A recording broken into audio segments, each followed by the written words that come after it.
Hey, it's Matt, your average gamer, and this is day 32 of a build a day until they announce DLC. That's right, we're doing a build or build related video every day until they announce DLC. For this one, we're doing the Golden Order Greatsword.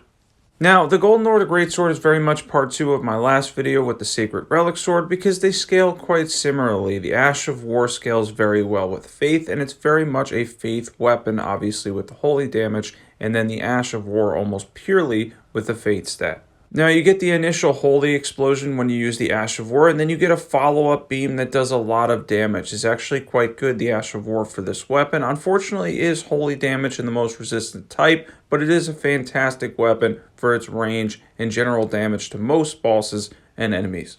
Yeah, I mentioned this in my last video, but basically Holy for the last couple of bosses in Eldenring, since they're incredibly resistant to it, isn't really fantastic for them, and unfortunately both this character and the one yesterday, using the same character, was towards the middle or end of the game, so it was a little difficult to include main bosses, given that they have a minimum of 40% Holy resistance, with several of them having 80. However, up through the early game, the mid game, everything in between as far as field bosses and stuff, and then a lot of obviously regular enemies and whatnot will absolutely get shredded by the Golden Order Greatsword because it does have high damage potential and great scaling with Faith. Speaking of which, if you get to the end game and you're looking for a good alternative, the Blasphemous Blade also scales heavily with Faith on the Ash of War, so just by switching out talismans, you can keep the same stats that you're going to use for this. As long as you can get to 23 strength, you can use the Blasphemous Blade to do a lot of damage to the late game bosses, something you can switch out if you're having a little bit of a hard time with the holy damage aspect, because obviously Malekith, Radagon, Elden Beast all have 80% holy resistance, which means they only take 20% of the damage that you put out with your weapon, which isn't a lot and it doesn't add up to much. Now, one huge benefit to this is the Golden Order Greatsword, obviously with the holy damage, does have one benefit. All the Deathrite birds, the death birds in the game, take additional holy damage, and since this puts out a lot of damage in general, it absolutely shreds them. Both, by the way, the explosion itself, which does damage, and the follow-up beam will damage enemies a great deal as far as field bosses and regular enemies in the game you're going to see, because they both do really good damage that scales off the Faith stat, and it is quite impressive between the initial explosion, the follow-up beam. There's a lot there to like about the Golden Order Greatsword. Yeah, this is actually a really fun Ash of War to use. It's very much sort of like the Dark Moon Greatsword of Holy builds, Faith builds, obviously with the beam and whatnot. It has good range. It comes out rather fast. People use it in PvP too. It works great for that, and the damage is quite good. And for mobs, this is actually excellent because it can clear them out. Obviously with the initial holy damage and then the follow-up beam, it does fantastic damage against mobs. It's one of those things with mobs, by the way, where there's like a ton of enemies around you. This is one of those weapons that can absolutely just destroy everything around you and do fantastic damage. If you're ever overwhelmed in the game, this is a great weapon to have in your arsenal. Yeah, the damage and Faith scaling on this weapon is very good. If they had done better with holy damage in some of the late game bosses, I think this would be one of the better or best weapons in Elden Ring because the Ash of War truly is fantastic.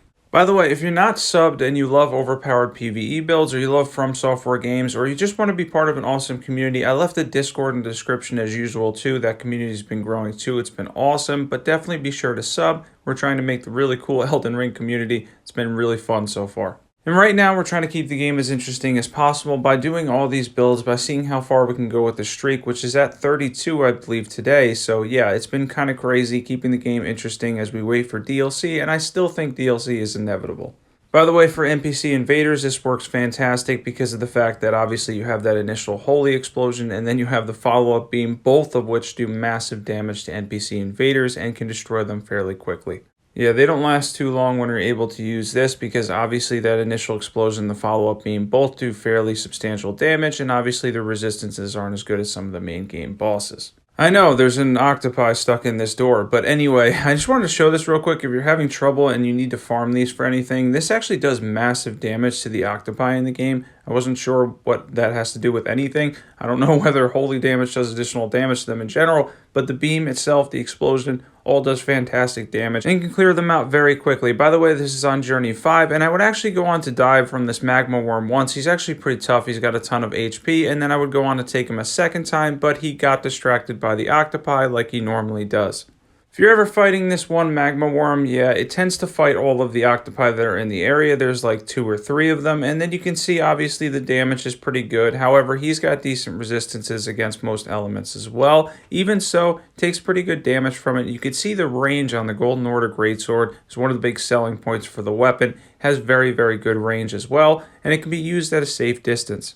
One of my favorite things about the Golden Order Greatsword is the fact that it can be used from a safe distance, and if you're somebody that uses summons and whatnot, as you can tell here, I practically have summons with the number of octopi he's fighting, but yeah, you can use this at a range to do pretty substantial damage to most bosses, field bosses, and such, because it does have good range, and it does have good damage, and obviously that very good faith scaling as well. Now, this is like literally the toughest magma worm in the entire game as far as what I remember. He does have a lot of HP and pretty stout resistances. Even so, though, he takes decent damage from the Golden Order Greatsword, and once again, we're able to use it at safe distance as well. And he does get posture broken by the octopi here, which is a huge benefit for me, but once again, you can see that the damage is quite good. It was nice to take on a little bit of a tough boss just to see how much damage we can do to them, and the Golden Order Greatsword, once again, is able to impress.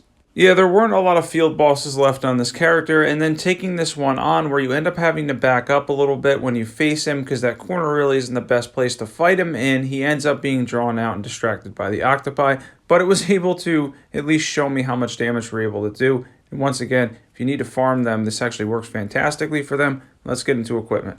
Now for equipment, we have the Golden Order Greatsword plus 10, any seal will do. We have the Knight's Cavalry set on. We have the Sacred Scorpion Charm, Ritual Swords Talisman, Dragoncrest Great Shield Talisman, Shard of Alexander for the weapon art, and then we have the Holy tier. You use the Faith tier or Defense tier as well.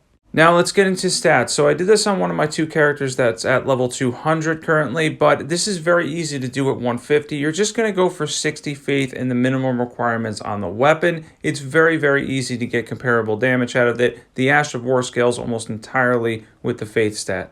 I would recommend obviously decent vigor and mind as well. It is a little FP costly, and obviously with something like this, because it does have a little bit of a long animation, you're going to want to have decent health, decent vigor, and then obviously a little bit of posture too to take advantage of that really cool and powerful Ash of War. And then for buffs, the buffs for this is actually quite simple. We're just drinking our tier, which has the Holy tier in it. We're going to cast Golden Vow, use Blessing's Boon, that's optional for a little bit of extra HP. Then we want to use Howl Shabriri to generically boost the weapon art. Then we get to use that awesome weapon art that has that initial holy explosion that's pure holy damage, and then the follow-up beam, which is also seemingly pure holy damage as well, in a fantastic weapon art that the Golden Order Greatsword has. And that is day 32 of a build a day until they announce DLC. Let's see how far we can go with this. If you have any build requests, put it in the description below. I mainly do PvE, but let's keep at this, see how far we can go with this, see how many builds we can create. It's been a ton of fun so far. I left the Discord in the description. I have a Patreon now too that I'll be uploading some videos to and eventually do some stuff for that as well. Definitely be sure to sub if you're into overpowered PvE builds. There's a ton of awesome builds on my channel, ton of content now. Thanks for watching, everybody, and I will catch you guys there.